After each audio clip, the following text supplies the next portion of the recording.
Hello everyone, back to tuning into our latest look at the Ipsos Political Monitor for September 2023. So this is a newish feature of the channel. We did the first one of these back in August, looking at the July Political Monitor. There hasn't been a Political Monitor since Ipsos, from Ipsos since July. So this is the latest. This was released just a couple of days ago, and we're going to go through all of their data. Ipsos, formerly Ipsos Mori or Mori, have been polling for the UK since the 1970s, actually, and we have quite a bit of historical data that we can compare back to, so, very informative and authoritative to glean how people are feeling about, like, the government, the opposition, the party leaders, and just generally how the mood of the nation is feeling at the moment. So we're going to go through some of the data at the moment. There are 50 charts that I can show you, 50 slides. I won't go through all of them, but we will have a look at the key points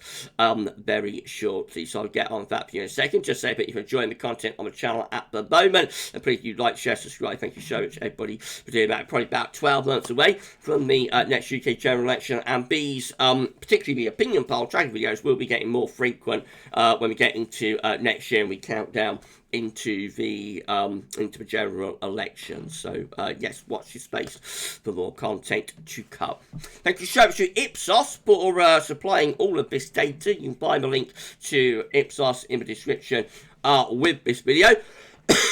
So sorry everybody, I've got a little bit of a cold going on at the moment, so just bear with me. Ipsos, thank you so much to Ipsos for supplying all of the charts and data and whatnot, and as I say, you can find a link in the description with this video to Ipsos. So here we go. The first thing to look at, of course, is headline voting intention.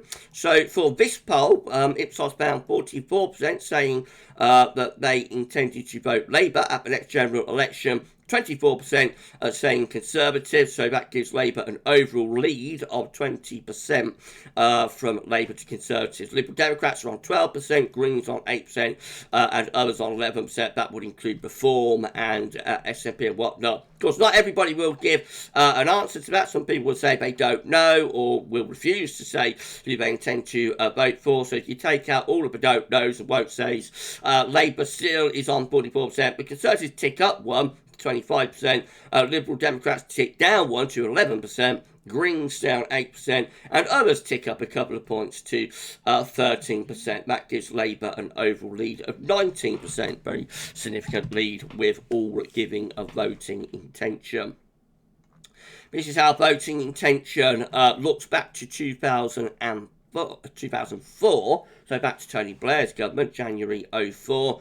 And you can see, as I explained when we did this a couple of months ago, you can see that Labour has the largest lead over Conservatives that they have had at any point since 2004. You've probably got to go back to like 2001, 2002 to find a time when Labour had this kind of lead over Conservatives or a bigger lead. So again, you can see that Labour on the latest poll is on 44%, Conservatives on 24%. The lead was actually bigger at the end of the Liz Truss government, when Labour actually went up to around 50%.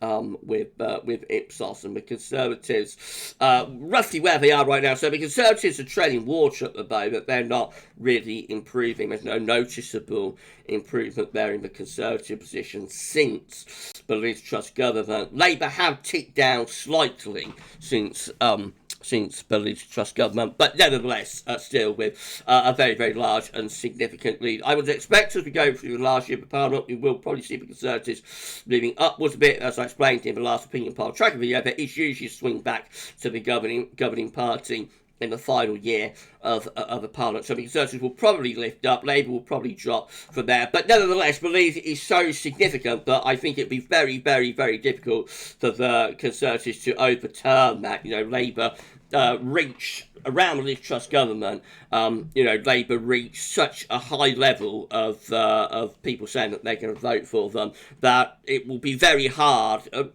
not impossible, nothing's impossible, but it will be very, very, very difficult, I think, for the Conservatives to overturn that. So I think what the Conservatives are really going to be aiming for is to reduce the Labour as much as they can and possibly, get a hung parliament or something. But I think it would be very, very difficult for the Conservatives to actually win the next election from the very significant deficit that they currently have in terms of headline voting intention. This is quite interesting. This is asking if people have definitely decided who they're going to vote for, or might they change their mind. So among all voters, we see that 46% of the voters have definitely decided who they're going to vote for, but 50% could still change their mind. So, half of voters polled could change their mind between now and the next election. You'll probably think that's good news for the Conservative, but not necessarily, really. If you drill down, you see that Conservative supporters, 50% have definitely decided, 48% might change their mind. Labour supporters, 51% have definitely decided, 47% might change their mind. So among Labour and Conservative voters, an equal number really have made up their mind and or could change their minds. So it's not necessarily the fact that, you might get a lot of Labour people saying they could change their mind for Labour and go back to the Conservatives, for example. You could get an equal number of Conservative voters changing to Labour, Liberal Democrat Reform, etc, etc, etc. Among Conservative 2019 voters, 43% have decided, 52% might change their mind. Among Labour voters, 60% have definitely decided, 36% might change their mind. So more people from 2019 Labour and Conservative voters, more Labour voters have definitely decided compared to 2019 Conservative voters. This is satisfaction with party leaders. So Rishi continuing to be pretty unpopular, very unpopular actually. So this is asking, are you satisfied or dissatisfied with the way whoever is running the country and or doing his job as Prime Minister and leader of the Labour Party? So 66% are dissatisfied with Rishi Sunak, 22% are satisfied with him, 12% don't know. That gives Rishi a net dissatisfaction rating, or a net satisfaction rating, if you like, of minus 44%. That is a 3.5% swing to dissatisfied for Rishi since July 2023, the last time Ipsos did this political monitor. Starmer, he isn't as unpopular as Rishi, so get that on the table, but for a leader of the opposition, he continues not to do all that well. 51% are dissatisfied with Keir Starmer, 29% are satisfied, and 19% don't know. That gives Kier a net negative rating of minus 22, which isn't brilliant for a leader of the opposition like a year out from an election. He would be hoping to do better than that, I think. This far away from the election at this point in the political cycle. The government is very basically Labour is more popular than its leader, whereas for the Conservatives, Rishi and the government party are very unpopular. They're all very unpopular. The Labour is probably happening rather despite Starmer rather than because of him, really. The government is really unpopular. 80% of voters are dissatisfied with this government. 12% of voters are satisfied with them. 8% don't know.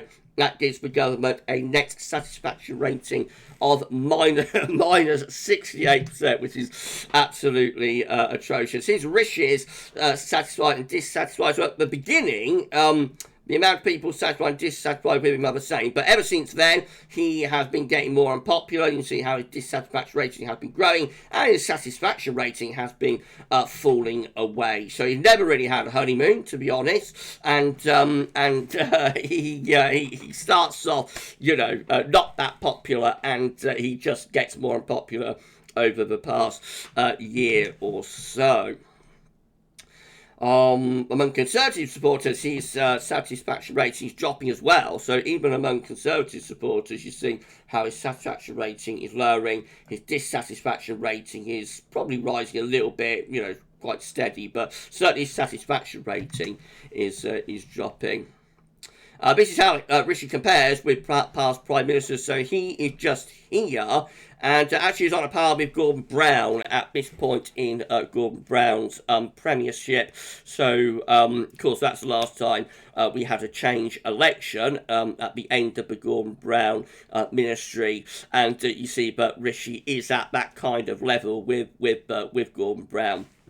Poor old Liz Truss is just there, so her line doesn't go very far, other than it does a bungee jump, does a plunge for the month or so, but she is in power. We've got Tony Blair up here. Look how popular Tony Blair was through the first 4 or 5 years of his premiership. Of course, he did finish up pretty unpopular. And this blue line, like when anybody else's, is Margaret Thatcher as well. So she finished up very unpopular, but her line is very up and down. You know, she did actually start off really quite unpopular. Then, in the middle of her prime ministership, she became more popular.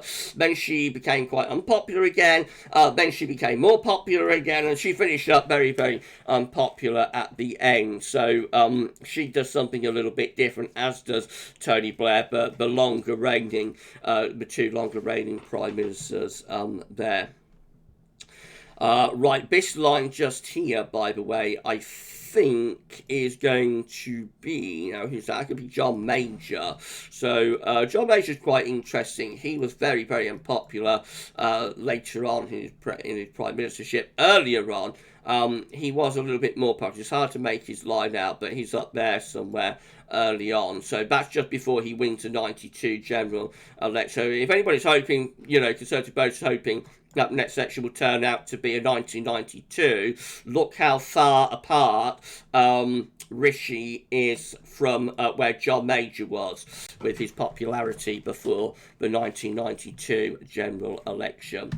So it looks unlikely, but Rishi will be able to pull off a John Major shock win at the next election. But again, you never quite know. As far as the government is concerned, we can see that government really unpopular. The Sunak ministry very, very unpopular, down there with the most unpopular governments. Most of those were changed before, eventually, whenever the election comes. Here's Kier's satisfaction, dissatisfaction rating. So you can see that he starts off reasonably popular, actually, just here. Around 50% were satisfied with him, 20% were dissatisfied with him. Something happens in the middle of 2021, just here, where a crossover occurs between satisfied and dissatisfied. And since then, generally, voters have been dissatisfied with Keir Starmer, even though he is only the leader of the opposition and whatnot. So, as I say, he isn't doing that well. The latest poll shows that he's on 51% dissatisfied, 29% satisfied, which tells us that the Labour lead is probably happening despite Starmer rather than because of him. He is more unpopular than his party overall. It probably won't make that much difference going into the election, but it will probably make a little bit of a difference when he's Prime Minister, because he will only get more unpopular as he becomes the Prime Minister and has to actually start making decisions and implementing policies. Then he's not starting off, from a base of popularity, but will give him a cushion. So expect him to become quite an unpopular Prime Minister early on in his premiership, I would have thought. This is how Kier is doing in terms of past leaders of the opposition. So we've got David Cameron up here. Before he became Prime Minister, he was quite a popular leader of the opposition. He actually starts off quite popular. Then he goes through a period of more unpopularity in the middle part of his leader of the opposition run, and then he gets more popular at the end. Tony Blair, of course, was a very popular leader of the opposition before he became Prime Minister. He's up here.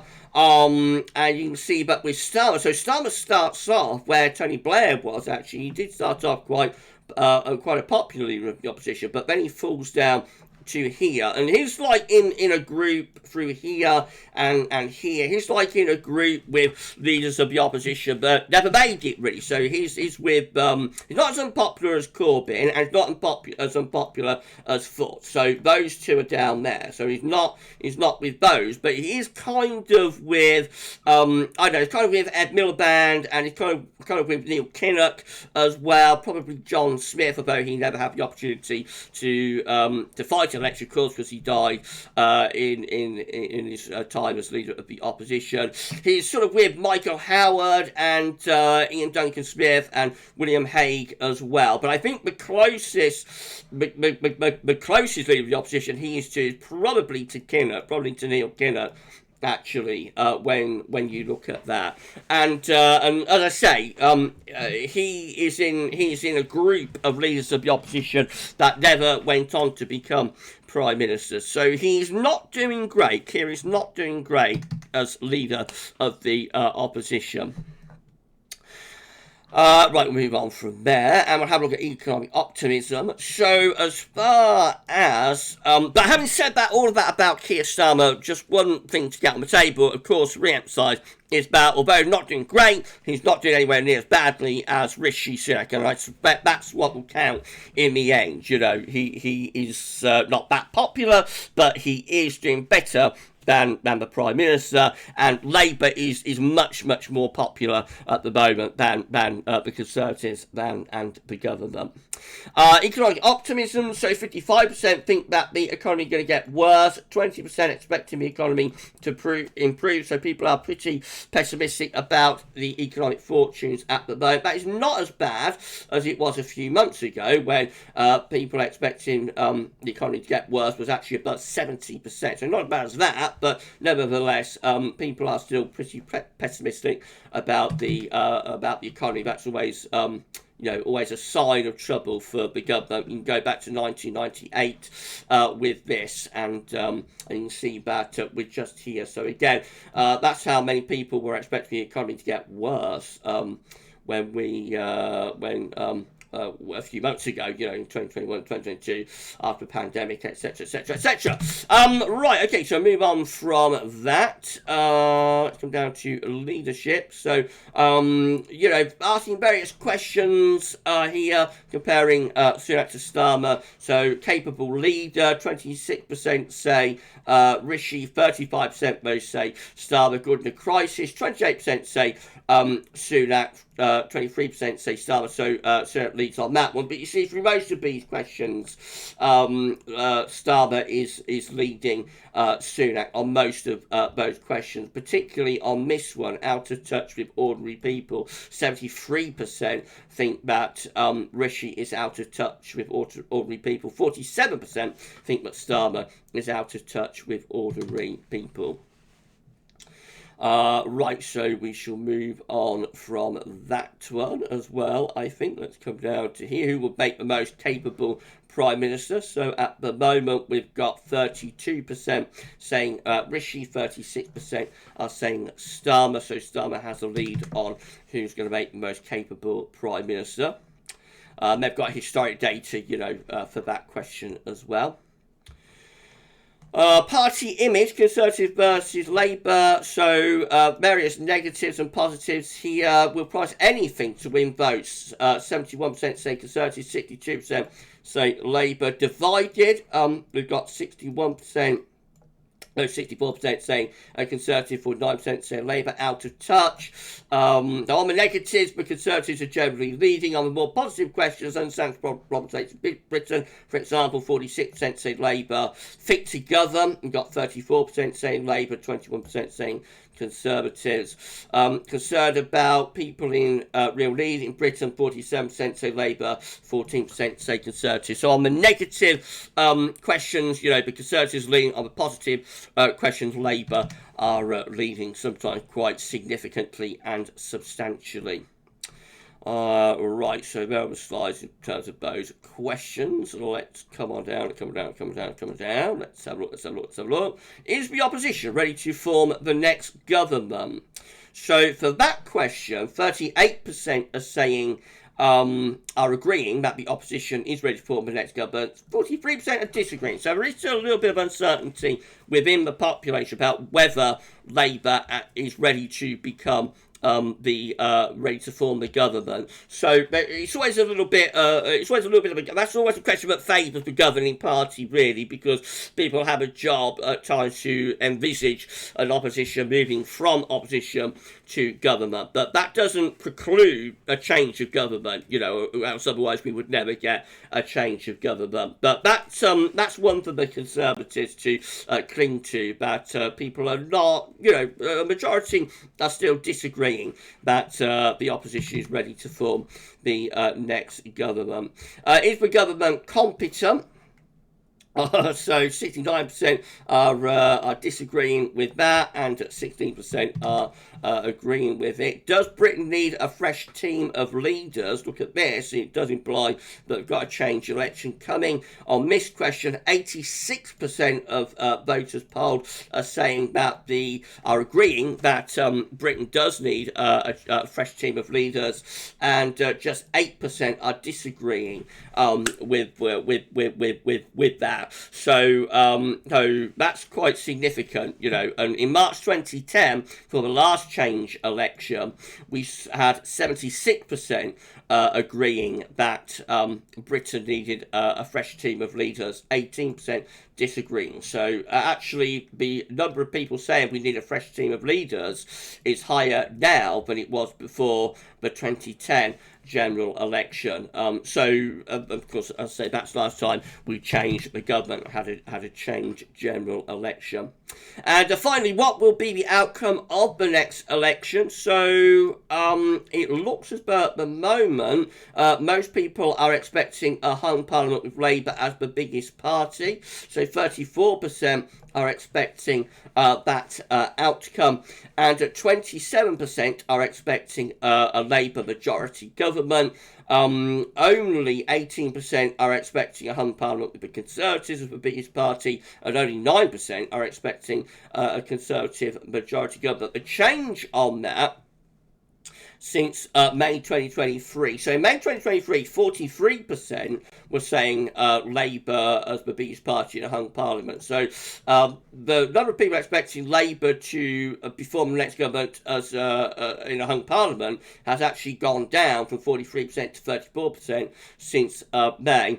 And the number of people expecting a Labour majority government has gone up. So in May, 20% were expecting a Labour majority government. Now 27% are expecting a Labour majority government, telling us that people are feeling like it's time for a change, I think, here, and I've said that in the opinion poll tracker videos as well. I think all of this data is backing that up. But whilst the public does have some element of doubt about whether the opposition is ready to form a government, and that's often the case anyway with all oppositions, but whilst they have got that element of doubt about whether the opposition is ready to form a government, and whilst Starmer, as I say, is historically not all that popular for a leader of the opposition, he's certainly not as popular as like Tony Blair and David Cameron were before they became Prime Minister at change elections. Nevertheless, it does look as though, drilling down through the detail, that the public has pretty much made up its mind that it wants to change. It wants to change the government and get a fresh team of leaders in. So we shall see, though, how things develop. We're probably around 12 months away from the general election, so we shall find out, I'm sure, how opinion changes over the next few months. So we will do another video exploring the Ipsos political monitor next month. I would have thought, to see if there's been any changes and any developments. Right, I hope you enjoyed the video, found it useful and informative. So we've talked for nearly 25 minutes, been a long video. Thank you so much, everybody. And we'll be back next month, both with an opinion poll tracker video and with another, of course, video looking at the Ipsos political monitor. Please like the video on your way out, and why not drop a comment as well before you go. I will be back with more very soon. For this one, that's all for now, and thank you so much for watching.